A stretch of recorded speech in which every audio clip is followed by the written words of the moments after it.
but we do have one more tonight. And I want to take a moment to thank Councilor Palmucci for appearing to talk, even when he is running unopposed. We at the Quincy Dems always feel that communication and transparency are important. We didn't write question one, but it is kind of fitting that it's our first question.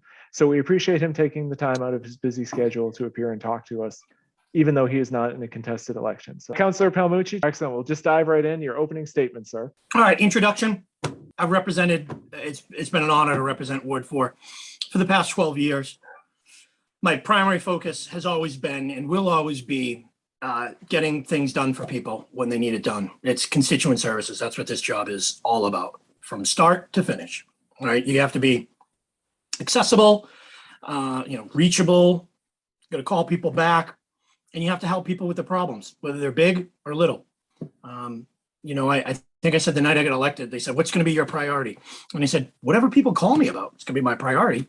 If somebody's backing out of their driveway, every morning when they're leaving for work, and they're pulling into their driveway every night when they get home from work, and there's a pothole at the end of the driveway, that's their biggest priority, is getting that darn pothole filled that's driving them nuts. So that's really what I focus on.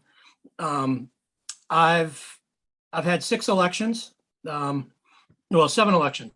This is my 7th election. So in 6 re-election efforts, I've only had 1 opponent.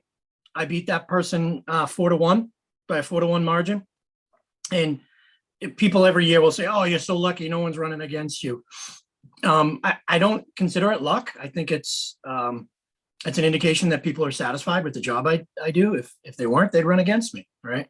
I've always viewed my position on the in doing the job of the council as the best possible campaign. You do the job well, you work hard in between elections, and that's your campaign, right? You shouldn't suddenly kick into gear because it's election season. You should be in gear the entire time, and I try and do that. I also see my position on the city council, and I always have, as an incredible opportunity. I get the opportunity to raise things that are important to me, and that I think are important to people in the position, in the capacity as a city councilor. I have a megaphone, and so that's the fun part of the job. I enjoy helping people, but the fun part of the job is being able to really dig into issues and really be able to call things out when they need to be called out across the city. And I know that my ability to do that, to get involved in bigger issues, whether it's affordable housing or I don't know, whatever the things we're discussing on the council are or happen to be, I only get to do that if I take care of the everyday needs of the residents of Ward 4. So as long as I'm doing the basics, the very basics of the job, which is getting things done for people when they need it, they allow me to sit up on the council, take votes on their behalf, and give me the opportunity to fight for issues that are important to me and I hope important to them. Thank you, Councilor. As you know, our first question concerns transparency. Many candidates stress the importance of improved communication and how they will have greater transparency. Please give one specific example of something new that would improve communication and transparency. So like I said, I've been listening for an hour. I've been jotting down notes because I didn't know the questions beforehand, but it's the benefit of going last, right? So I do Facebook. I sound like a wicked old guy. I do Facebook. Twitter. I send out tons of letters. Just like Chuck Phelan said, I have never returned a penny of my mail budget. I do a weekly email newsletter. I have a blog. I do informational robocalls, and I host community meetings. The only new thing I think I could do is city council carrier pigeon, but I don't know how well that's going to work given the mess they make. I have been exploring text message options, but I haven't done it yet. I don't know if people will hate that or not. The bulk of all of those activities I pay for with my campaign funds because we don't have a budget. Everything that they talked about, the robocalls and all that, and people like them. I'm not asking for something. I'm telling them about meetings and whatnot. So as far as transparency, I think we could do a lot more to be transparent, right? every plan before the zoning board and planning board should be online with every document that's submitted, right? So nobody should watch a meeting on QATV or on the internet, on Zoom, whatever, and not have the ability to look at exactly what the decision makers are looking at, right? So whether it's again, every piece of legislation pending before the council or passed by the council should be available online, easily accessible. Some of the stuff we have available online, it's available online, but it's like no one can find it, right? It's buried in the dark web. I don't know. It's buried. You can't find it. We should have open checkbook for city spending. That's something that Councilor Mahoney has been pushing since her time on the council, and I think I've supported her resolutions calling for that. We should also be another Mahoney special here. One that she's always fighting for is posting of vacancies for city employment. I think that's a good place to add some additional transparency. And then I'll give a shout out to Councilor Liang too for language translation services. I think is super important, and that's actually coming to fruition as a result of the Herculean effort by Councilor Liang. So those things I think we could do to improve transparency. All right, thank you. We'll move on to the zoning question. If you could change one thing in our zoning code, what would it be and why? I still feel like asking, when you ask these questions, I still feel like asking, why? What are you getting at? You know, it's like you have something in mind. What is it that you want changed? So my first response to that is, how about we start enforcing it before we start changing it, right? There's so many good ordinances in there, so many good regulations that we don't enforce. My first term, I voted on the recodification of the zoning, right? I was in favor of it. I voted for it. It's good. It was a huge improvement. It was one of the big, I think it was a big campaign promise that the mayor made, but it was a big part of his first term in office. They worked on it. And then I think it was his second term when it actually got to the council and got passed, but it's good. I think the implication is like, oh, we should change the zoning code because we don't like this development or that development, or, this doesn't look right. When in fact, the shitty projects that get built across the city are all done by variance. They go before the zoning board. And what a variance is, it's permission to not follow the zoning code.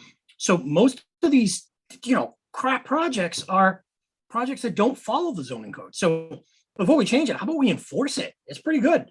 But if I had to make a change, not skirt your question, if I had to make a change, I would I'd define affordable housing. In my view, workforce housing is not affordable housing, right? Workforce housing is the definition comes from a state program, and workforce housing allows 80 to 110% of market rate rents. Okay, to me, that's not affordable. The experts, national housing advocates and whatnot, the experts say a family shouldn't pay more than 30% of their income on housing. Because they need money for other necessities like healthcare, transportation, food, those kind of necessities. So if you look at Quincy, right, the most recent data, it's 2021, I believe. Most recent data is that the median income for residents of the city of Quincy, $70,750. Okay, so let's take that. Your person, you make $70,750. Seems pretty good, right? Making a good living. I mean, that's a great living, right? I did the math. I had to do the math first, so I got to look at my notes here. 30% of that is $21,000 per year, which if you average that out for rent across 12 months is $1,700 per month. Find me housing for rent in Quincy at $1,700 a month. The average rent in Quincy is over $2,200. It goes up as high as $2,800.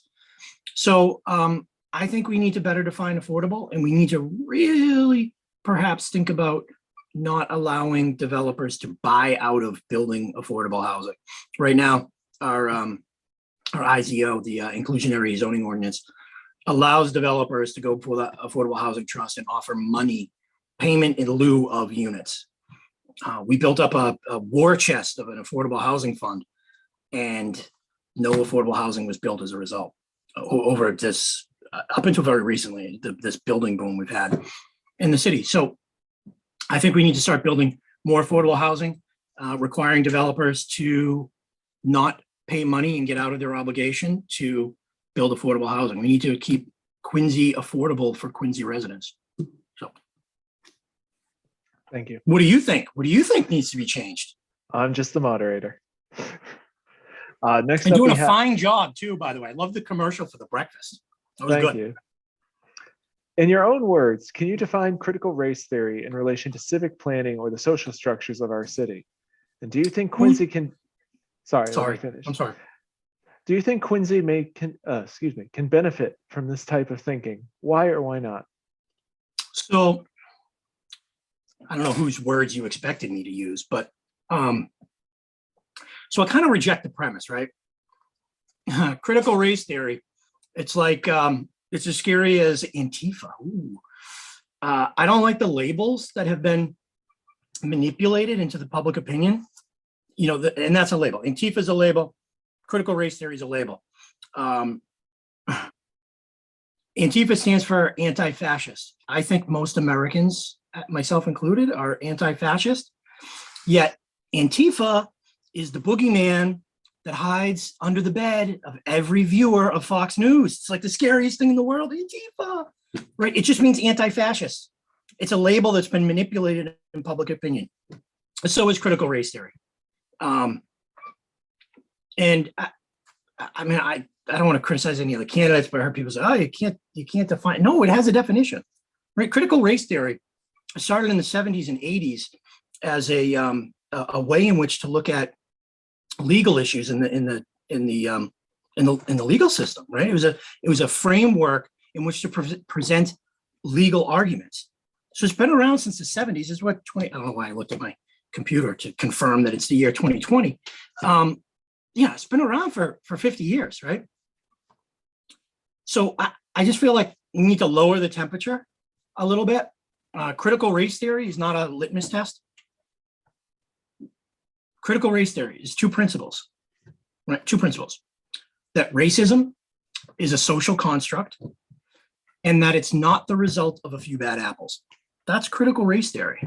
When it's not as scary, when it's not built up to be something that's going to, you know, ruin the moral fabric of America, and you just think about racism as a social construct. It's not real. It's something that society creates, and that it's not the result of just a few people, just a few bad apples. I don't know who's going to disagree with that, right? But when you call it critical race theory, it's a whole different ballgame. So, you know, I'm supportive of the growth of thinking of all these movements. You know, tribal crit, Latina crit. I mean, these are just it's understanding people who are different from you. That's really what it is. Myself, I did something super uncomfortable for me. I'm a 40-year-old white guy. You know, I've never been prejudiced against, if that's a word. I've never walked into a room and felt out of place because nobody in it looked like me. I've never had those experiences, and I was moved, just as millions of Americans were, by the murder of George Floyd. And I got together with my colleagues and I asked, does anyone want to have some conversations about this? Let's talk about it in a very open and non-judgmental way. And so Councilor Nina Yang and Ann Mahoney and Brad Kroll joined me in hosting what we called the Be the Change conversation series, community conversation series. And I think we had 4 or 5 discussions. We had some people come on and talk, and then we just talked as with anybody who jumped on. We did it by Zoom. It was right when the COVID started, right? Super uncomfortable for me. I'm a 40-year-old white guy and I have no experience. I was so afraid of saying the wrong word or offending somebody. And I just had to set that aside, right? And just muddle through it because the discussion was important. And it was great. I learned a ton from my fellow residents of Quincy, people who have experiences that were different from mine. Critical race theory is what people make of it, right? At the end of the day, are you open to other people's experiences in the world that may be different from yours? Can you respect that? Can you think about it in an honest way, right? And respect that their experiences may be very different from yours, and there may be racist reasons or prejudicial reasons for that. That's to me what critical race theory is. One of the participants who was talking about, I forget what they're talking about, but they mentioned a book called The Color of Law, which I subsequently got after that, read it. Amazing book, super boring. If you need to fall asleep, it's the one to go, but it's about zoning. It's about local zoning and how local zoning perpetuated segregation after Brown versus the Board of Education. Counselor, not to cut you off, but we are. Oh, yeah, it's fine. All right, go. We'll go to the next one. Well, this will be your closing statement since we are. Oh, really? Closing statement? 15 minutes goes fast. Oh man, I talk way too much. All right, so let me just say this. I don't really have a closing statement, but I feel like the city really needs to do a lot better for residents when it comes to development, when it comes to affordable housing, things like that. Quincy residents need to benefit from development, otherwise development doesn't work. Growth is good. We could use growth. We could use growth today, new growth in the city, development, whatnot. We could use new growth to guarantee not to raise people's taxes for the next 10 years. We could do that if the will was there. I've introduced legislation to create a residential tax discount program. If you own your home and you live in it in Quincy, you get a discount on your taxes. You pay less. We could guarantee that your taxes wouldn't go up for the next 10 years if we put that into place. It can be done based on new growth. Growth is good only if residents benefit from it. Same with affordable housing. If we're not building affordable housing, Quincy people won't be able to afford to live in Quincy.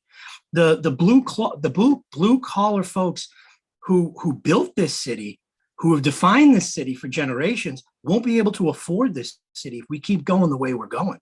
And to work in the labor comment, the labor question that you would have had if I didn't talk so much,